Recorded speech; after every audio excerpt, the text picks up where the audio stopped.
Agora eu vou trazer para vocês as 5 piores maneiras de lidarmos com a ansiedade e as preocupações, e para cada uma delas eu vou trazer também 5 melhores alternativas para encararmos a ansiedade e a preocupação nesse período de pandemia. A primeira pior maneira de lidarmos com a situação é a coleta de informações, é a checagem repetitiva de informações.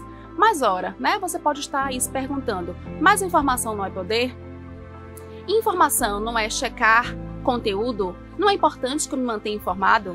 Sim, de fato é importante, mas será que eu não preciso necessariamente me tornar um especialista em coronavírus? Será que eu preciso me pós-graduar, tornar aí talvez um pós-doutor em coronavírus? Não, eu não preciso disso. Na verdade, isso só faz com que eu intensifique ainda mais a ansiedade, eu fique apavorado, apavorada diante desse contexto. De nada ajuda. É claro que eu não preciso estar vivenciando, vivendo uma bolha a par de tudo que está acontecendo, mas eu preciso me preservar para que a ansiedade, o medo não piore e eu acabe agravando todo o meu sofrimento. Faça um detox. Faça um detox das informações, pare para selecionar as melhores informações, busque selecionar através de meios de comunicações mais confiáveis, fique de olho. Hoje em dia a gente está vivenciando muita informação errada, mentirosas, ditas fake news. Então selecione o momento mais oportuno, Se você é daquelas pessoas que ficam o dia inteiro buscando catar informações, selecione um período mais específico, tá? Então, por exemplo, se você fica de manhã, de tarde, de noite buscando informações, por exemplo, através de meio de televisão, selecione apenas um canal de informação e se contente com isso, para você realmente não ficar aí a par das situações, mas em contrapartida também não ficar, se assoberbando de informações e intensificando ainda mais o seu sofrimento. Uma outra pior maneira é você acabar se alienando ao consumo de bebidas, drogas e comida. Não adianta, essa estratégia não é funcional. Logo, se não é funcional, a gente precisa deixá-la de lado e buscar uma outra estratégia. Aí você pode me dizer, sim, mas beber, comer, por exemplo, não vai trazer nenhum tipo de compensação, em meio a tanto caos, a tanto desconforto que estamos lidando nesse período? Sim e não, Porque quando a gente consome, por exemplo, certos alimentos, vai mexer com alguns hormônios e isso vai fazer com que a gente sinta na hora apenas na hora que a gente está comendo, ou seja, a muitíssimo curto prazo, algum tipo de conforto, algum tipo de alívio, mas depois a conta chega. E que conta é essa? Não só, por exemplo, desconforto intestinal, tá? Além também da culpa que muitas pessoas ficam, mas o próprio processo de engordar, que é um processo doloroso, e um processo sério para muitas pessoas. Então fique atento e como alternativa, eu proponho a você, diante disso, que você possa tomar as rédeas, tá? Tome as rédeas dessa situação. Mas como assim tomar as rédeas? Por exemplo, evite fazer compras no seu carrinho de mercado com alimentos gatilho, ou seja, que alimentos gatilho são esses? São alimentos que para você são difíceis de conseguir realmente ter o controle. Sempre você pede um bis, sempre você quer um a mais. Então não faça da sua casa um arapuca, porque a gente sabe, a literatura nos traz aí que as pessoas costumam comer mais quando elas estão em casa. Ou seja, o acesso é irrestrito, 2 passos geladeira, 2 passos mesa, 2 passos despensa. Logo, a gente precisa, em alguns momentos, dificultar um pouquinho a nossa vida, digamos assim. Então, nesse caso, não pague para ver, não se teste, não faça um carrinho de compras levando para a sua casa alimentos que para você são difíceis de lidar e que tenderão a fazer com que você, muitas vezes, tenha um lapso, tenha um escorregão, uma recaída, acabe comendo exagerado, ou se você sofre do transtorno de compulsão alimentar. Na pandemia, muitas pessoas estão tendo recaída de episódios de compulsão também. Muitas pessoas que sofrem com ansiedade necessitam ter certeza, ter segurança do que de fato está acontecendo. Mas ora, como exigir tamanha certeza diante de um mundo tão incerto, diante de um contexto tão vulnerável, A ansiedade, gente, ela também é contagiosa.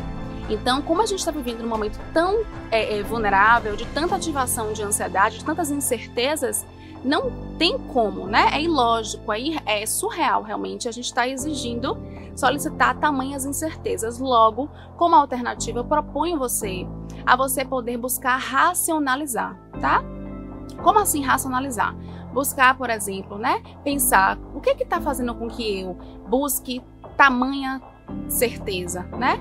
O que é que eu posso fazer aí para poder resolver um problema? É possível estar nas minhas mãos, ao meu alcance? Se não estiver, busque ajuda profissional, tá? Porque de nada adianta você buscar, muitas vezes, levar uma situação ao pé da letra, levar uma situação por si só, enquanto existem profissionais de saúde mental, como psicólogos e psiquiatras, que podem lhe ajudar e lhe assessorar, inclusive, para você lidar melhor com seus pensamentos negativos, para você lidar melhor com essas emoções e comportamentos correlacionados, ok? Uma quarta pior maneira de lidarmos com a ansiedade em meio à pandemia é a rotina disfuncional, a rotina do tipo deixa a vida me levar, vida leva eu. Então, estamos vendo, por exemplo, essa realidade acontecer com muitos jovens que estão trocando o dia pela noite. As pessoas que dormem e acordam de pijama, né? Tem pessoas que estão aí no home office, que trabalham inclusive de pijama, que não estão conseguindo fazer uma alimentação mais regulada, que estão levando e tocando barco como dão. A gente precisa mudar essa lógica.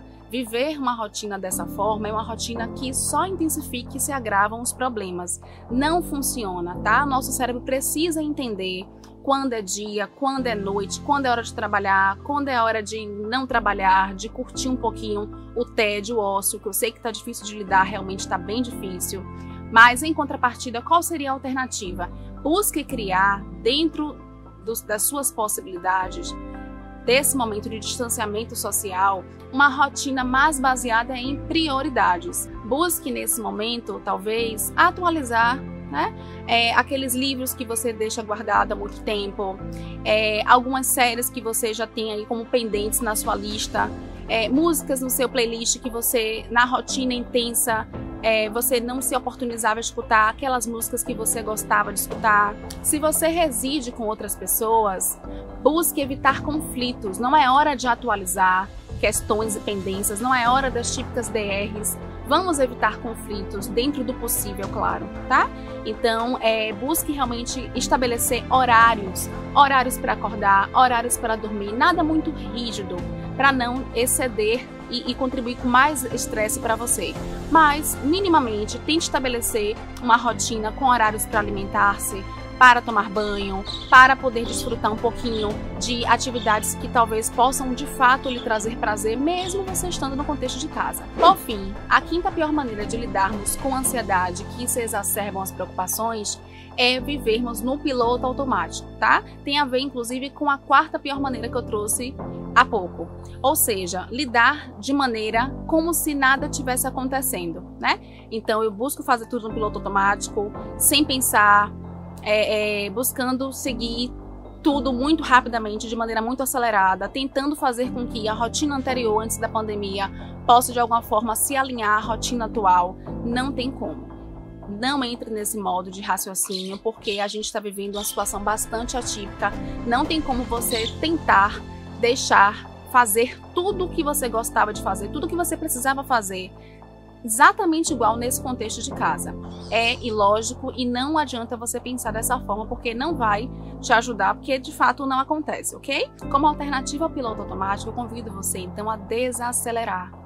Seja gentil consigo, não se julgue, busque fazer o que dá para você fazer, busque realmente não deixar de fazer as coisas que são pendentes, situações e tarefas realmente urgentes e prioritárias. Não vá entrando aí no caminho da procrastinação, empurrando com a barriga, empurrando, não vai funcionar. Mais tarde você vai se sentir mais ansioso porque vai ter se avolumado aí as tarefas. Então desacelere. Nesse convite eu deixo aqui a orientação para você de uma dica de respiração muito tranquila, rapidinho para você fazer em qualquer contexto que você esteja. Busque pensar na metáfora de inspirar como flor, logo a respiração vai ser suave, profunda e devagar. Então inspire pensando que você quer apenas sentir o aroma de uma flor que você goste. E ao expirar, você vai abrir a sua boca, deixá-la entreaberta, sem forçar, deixar o ar sair o máximo que puder, que você conseguir, como se você quisesse assoprar uma vela de aniversário e que essa vela não quer apagar. Espero que essas dicas tenham lhe ajudado bastante, agreguem e façam sentido para você. Continue nos acompanhando nas redes sociais, sempre buscamos postar informações importantes e pertinentes dentro da nossa realidade e da sua realidade.